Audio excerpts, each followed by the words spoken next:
Now, he's eighth in line for succession, so in many ways it's academic.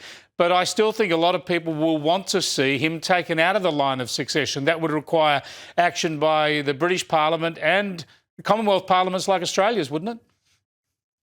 Well, there is a lot of talk about this here in Britain, Chris, that Keir Starmer needs to act to pass through an act of parliament to do this. But other commentators are saying, look, this is a complete distraction away from the main issue here of the police investigation. He won't become king. He's eighth in line to the throne. It's, very unlikely that he will. And this is just a distraction to the issue.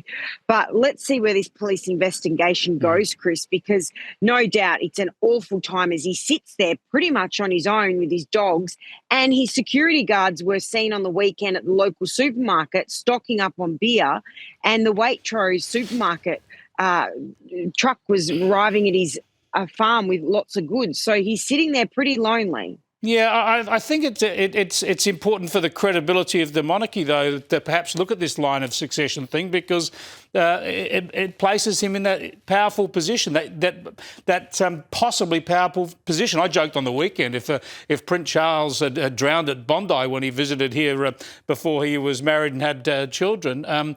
Prince Andrew would be our king now, so it's perhaps a good idea to go through that process to knock him off the line of succession. We'll see. But elsewhere, people are trying to get rid of his name on some landmarks.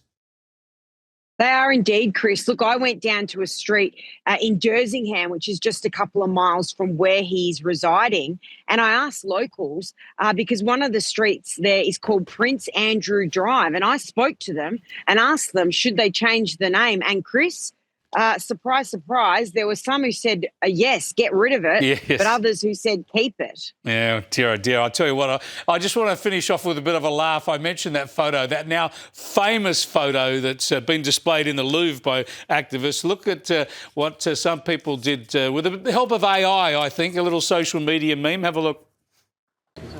And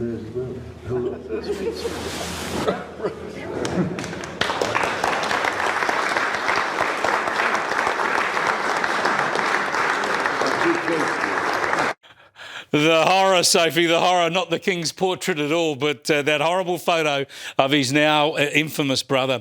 Thanks so much for joining us, Sophie. Really appreciate it.